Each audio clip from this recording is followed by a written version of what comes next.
तो hello guys and welcome back to our channel Marathi cooking video. तर आज आपण बनवणार आहोत गुढीपाडव्यानिमित्त पुरणपोळ्या।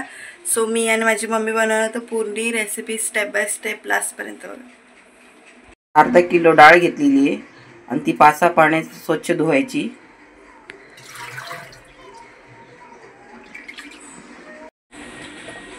5-6 पाण्यात धुतल्यानंतर त्याला 1 तांबे पाणी टाकायचं। 5 शिट्टे द्यायच्यात। कुकरचा गॅस लावून याला फास्ट फ्लेम वरती 5-6 शिट्ट्यापर्यंत ठेवायचे। एकदम आपली डाळ गळाली पाहिजे। बडीशोप घेतली, अर्धा किलोला कम से कम एवढी बडीशोप आली पाहिजे।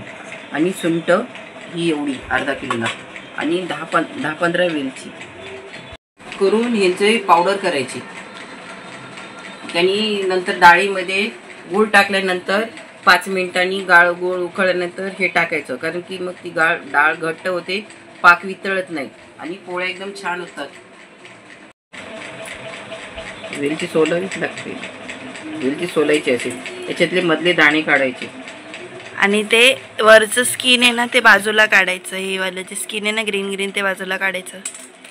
हे जे सगळे हे जे होते ना हळकून त्याचे बारीक बारीक पीस करून घेतले। आता हे आपण मिक्सरच्या भांड्यामध्ये टाकून एकदम बारीक वाटून घेणार आहोत। पीठ मळणार आहोत। कोणतं पीठ घेतले? गव्हाचं 1 डिश टाक। 1 डिश घेतल्यानंतर ते एकदम चाळून घ्यायचं पीठ। पुढे डिशभर मैद्याचं पीठ घ्यायचं, जेवढं आपण गव्हाचं घेतलं ना तेवढंच।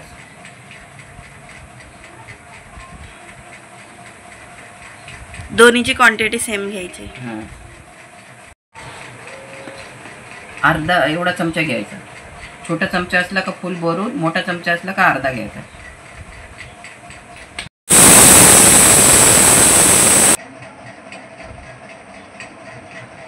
ही थोडीशी हळद टाकायची आपल्या पिठाच्या सार आणि सगळं एकजीव करून घ्यायचं। मीठ, मैदा, गव्हाचं पीठ आणि हळद एकजीव घेतल्याच्या नंतर घ्यायचं।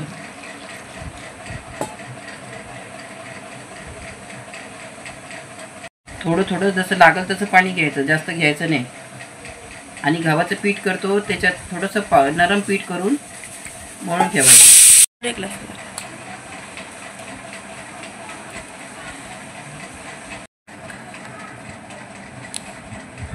एक पळी असते त्याचं थोडंसं झालं। आता हे थोडंसं तेल लावून 15-20 मिनिटं भिजत ठेवायचं, अर्धे पळीपेक्षा कमी।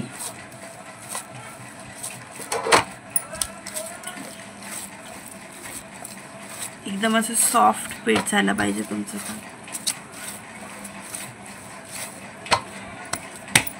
बोट घालून दाखव।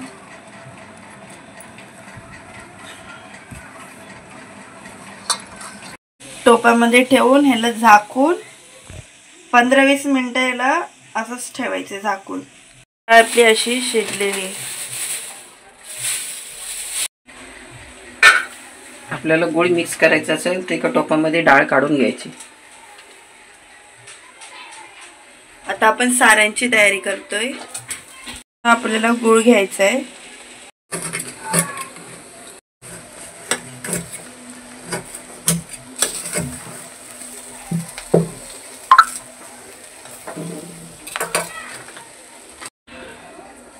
आता गूळ आपण सगळा याच्यात टाकून घेणार आहोत। जोपर्यंत गूळ विरघळत मेल्ट नाही होत तोपर्यंत टाकायचे। विरघळत नाही तेच ते। आता गूळ वितळल हे टाकल्याच्या नंतर हलवून घ्यायचं।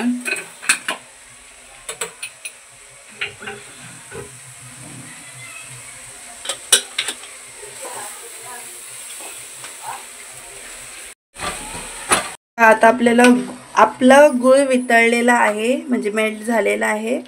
तर आपण आता याची पावडर बनवली होती ना मिक्सरमध्ये, एकदम पावडर केली आहे। नाहीतर ती चाळणीमध्ये चाळणार नाही. एकदम पावडर केली. आता ही आपण ह्याच्यात टाकणार आहोत. हे असे मोठे चमचे 2. हे मस्त एकदम सुगंध येतो आणि गुळ पण सुखं पुरण होतं. याच्यामुळे म्हणजे लवकर पाक नाही होत. एकदम असं ड्राय होतं गुळ आणि फ्लेवर पण चांगला येतो आणि स्मेल पण चांगली येते. मिक्स करून घेते. गरमच वाटायचं. आता हे अशी टाईपची चाळणीमध्ये घ्यायचं आहे आणि असं वाटायचं आहे.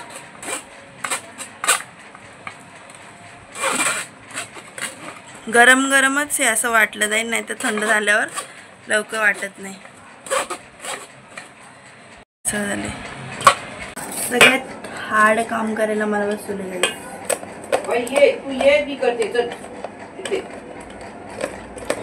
तू ऐकलं का लगेच?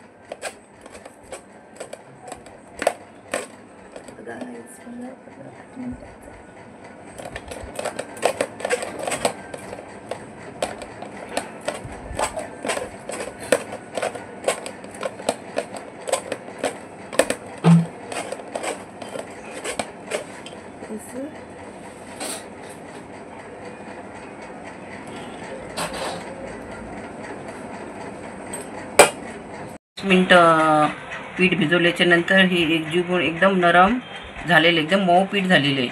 आता आपण हे थोडा गोळा घ्यायचा आणि तेलाच्या हाताने असं करायचं. असं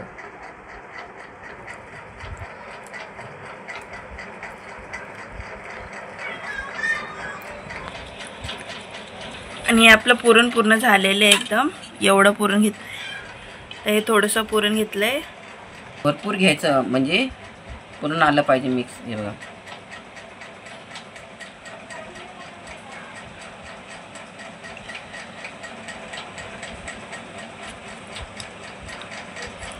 नंतर असं करायचं.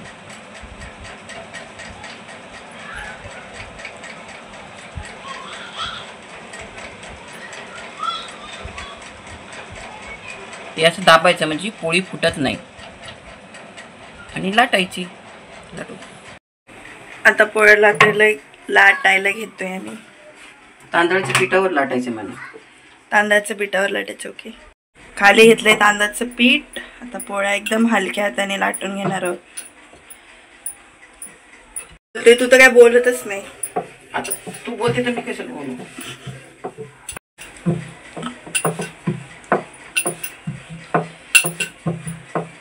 पातळ करायची म्हणजे ती फुलते. भूक लागणार. पोळी वर टाइम झाली ना. आता हीच पोळी दाखव मग. हो बाजूला पकड कुठे. आणि फर्स्ट टाइम जेव्हा आम्ही पोळी टाकली होती तेव्हा आमचं तवा नीट तापला नव्हता, म्हणून पहिली पोळी जरा कमी फुगली.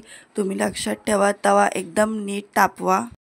आणि बघा तवा तापला नव्हता जास्त, तरी आमची पुरणपोळी किती मस्त फुगली. आणि सेकंडवाली जी आम्ही केली ना ती ह्याच्यापेक्षा जास्त फुगली होती. सो तुम्ही लक्षात ठेवा.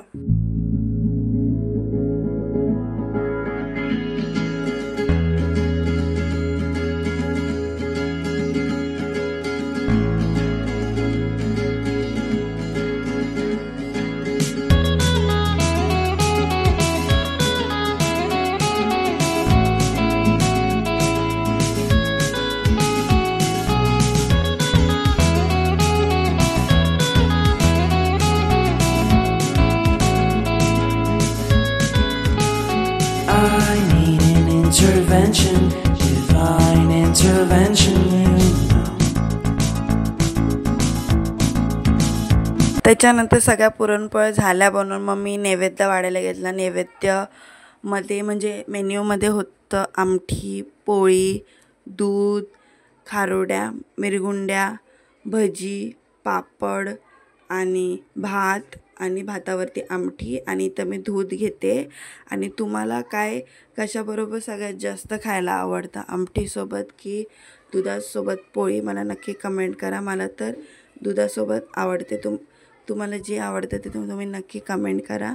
आणि हे होतं माझं नैवेद्य. मग मी देवाला नैवेद्य दाखवलं आणि त्याच्यानंतर कसं झालंय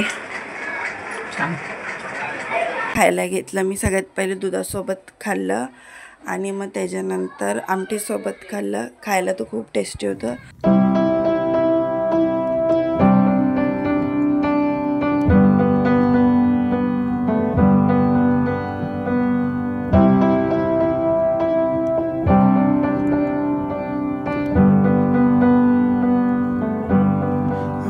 That I could cough out my emotions in a healthy manner and just become the right person that actually matters. Thank you for watching. Do like, share, comment and subscribe. Bye.